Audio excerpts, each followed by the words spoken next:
ঢাকা সিলেট মহাসড়কে একের পর এক সড়ক দুর্ঘটনায় বাড়ছে প্রাণহানি। ঢাকা সিলেট মহাসড়কে থামছে না দুর্ঘটনা।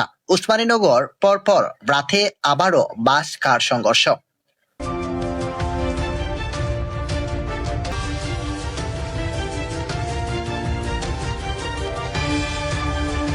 সিলেটের উসমানীনগরে দুই বাসের ভয়াবহ সংঘর্ষে 9 জন নিহত হওয়ার কয়েকদিনের মধ্যেই হবিগঞ্জের নবীগঞ্জ বাস ও পিকআপের মুখোমুখি সংঘর্ষে আরো 3 জন নিহত হয়েছেন। এর মধ্যেই সোমবার রাত 9:30টার দিকে উসমানীনগরে আবারও মামুন পরিবহনের একটি বাস ও প্রাইভেট কারে সংঘর্ষে ঘটনা ঘটেছে। এতে কয়েকজন আহত হওয়ার খবর পাওয়া গেছে।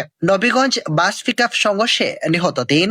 সোমবার 10 আগস্ট সকাল 6টা 10 মিনিটের দিকে হবিগঞ্জের নবীগঞ্জ উপজেলার রুকনপুর বাজারে দক্ষিণ পাশে বরচর এলাকায় বাস ও পিকআপের মুখোমুখি সংঘর্ষ হয়। এ দুর্ঘটনায় ঘটনাস্থলেই পিকআপে থাকা মাওলানা মশহুদ আহমদ 40 নিহত হন।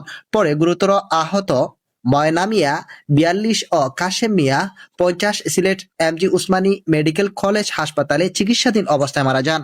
নিহত মাওলানা মশহুদ আহাদ নবীগঞ্জ উপজেলার কারখানা গ্রামের সুফি মিয়ার ছেলে, ময়না মিয়া ইনাতগঞ্জ বাজার এলাকার আব্দুল করিমের ছেলে এবং কাশেম মিয়া দক্ষিণ গ্রাম ইনাতগঞ্জ এলাকা ময়না মিয়ার ছেলে।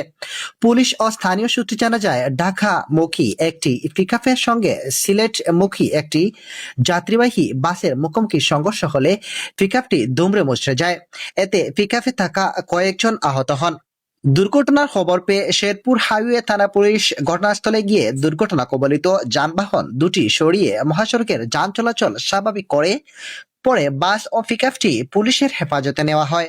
শেরপুর হাইওয়ে থানার উপপরিদর্শক SI মোহাম্মদ জসিমউদ্দিন দুর্ঘটনায় 3 জন নিহত হওয়ার বিষয়টি নিশ্চিত করেছেন। তিনি জানান, দুর্ঘটনায় আইনগত প্রক্রিয়া চলমান রয়েছে। রাত 9:30টায় উসমানীনগরে আবারও দুর্ঘটনা। এদিকে একই দিনে সোমবার রাত আনুমানিক 9:30টার দিকে সিলেটে উসমানীনগরে আবারও সড়ক দুর্ঘটনার ঘটনা ঘটেছে। স্থানীয় সূত্রে জানা যায়, উসমানীনগর একটি প্রাইভেট কারের সঙ্গে মামুন পরিবহনের যাত্রীবাহী বাসের সংঘর্ষ হয়। এতে প্রাইভেট কারে থাকা কয়েকজন আহত হয়েছেন বলে প্রাথমিকভাবে জানা গেছে। সংঘর্ষের পর ঘটনাস্থলে আতঙ্ক ছড়িয়ে পড়ে।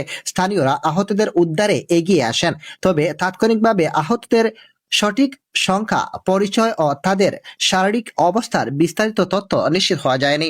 গত শুক্রবার 7 আগস্ট একই উসমানীনগরে কাশিকাপন এলাকায় ইউনিক পরিবহন ও বেঙ্গল পরিবহনের দুই বাসের ভয়াবহ মুখোমুখি সংঘর্ষে 9 জন নিহত হওয়ার পর ফের একই এলাকায় দুর্ঘটনার ঘটনায় স্থানীয়দের মধ্যে নতুন করে উদ্বেগ তৈরি হয়েছে। উসমানীনগরে সেই ভয়াবহ দুর্ঘটনায় নিহত নয়।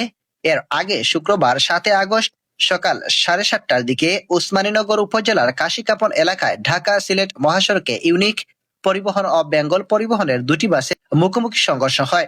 ভয়াবহ ওই দুর্ঘটনায় ঘটনাস্থলেই 7 জন নিহত হন। পরে হাসপাতালে চিকিৎসাধীন অবস্থায় আরো 2 জনের মৃত্যু হয়।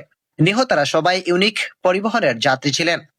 দুর্ঘটনার পর ইউনিক পরিবহনের বাসটি সড়ক থেকে ছিটকে পড়ে পাশের ধান খেতে পড়ে যায়। দুটি বাসের সংঘর্ষে দুমড়ে মুচড়ে যায়। পরে দুর্ঘটনা কবলিত বাস দুটি পুলিশ হেফাজতে নেওয়া হয়। মাধবপুরে ঝরেছে প্রাণ। এর আগে রোববার 9 আগস্ট হবিগঞ্জ মাধবপুর উপজেলার আন্দিউরা এলাকায় ত্রিমুখী সংঘর্ষে 2 জন নিহত হওয়ার খবর পাওয়া যায়। ফলে মাত্র কয়েকদিনের ব্যবধানে ঢাকা সিলেট মহাসড়কের বিভিন্ন অংশে একাধিক দুর্ঘটনায় প্রাণহানি ঘটেছে। মহাসড়কের পরপর দুর্ঘটনায় যাত্রী ও স্থানীয়দের মধ্যে নিরাপত্তা নিয়ে উদ্বেগ বাড়ছে। দুর্ঘটনা ঝুঁকি বাড়ছে যেসব কারণে স্থানীয়দের অভিযোগ, দীর্ঘদিন ধরে সংস্কার কাজ চলায় ঢাকা সিলেট মহাসড়কের বিভিন্ন অংশের অবস্থা নাজুক হয়ে পড়েছে। সড়কের বিভিন্ন স্থানে ভাঙাচুরা অংশ ও বড় বড় গর্ত রয়েছে। বর্ষাকালে টানা বৃষ্টিতে সড়কের পরিস্থিতি আরো ঝুঁকিপূর্ণ হয়ে উঠেছে। এর সঙ্গে যানবাহনের অতিরিক্ত গতি, ঝুঁকিপূর্ণ ওভারটেকিং, চালকদের অসতর্কতা এবং মহাসড়কের বিভিন্ন স্থানে সড়ক দখল করে বাজার গড়ে ওঠায় দুর্ঘটনার ঝুঁকি আরো বাড়ছে বলে মনে করছেন স্থানীয়রা। শেরপুর হাইওয়ে পুলিশ তথ্য অনুযায়ী গত ফেব্রুয়ারি থেকে জুলাই পর্যন্ত সিলেট অঞ্চলের মহাসড়কগুলোতে 185টি দুর্ঘটনা এবং 117 জনের প্রাণহানি হয়েছে এবং গুরুতর আহত হয়েছেন 109 জন। এমডি রাহিম, মৌলভীবাজার নিউজ 24।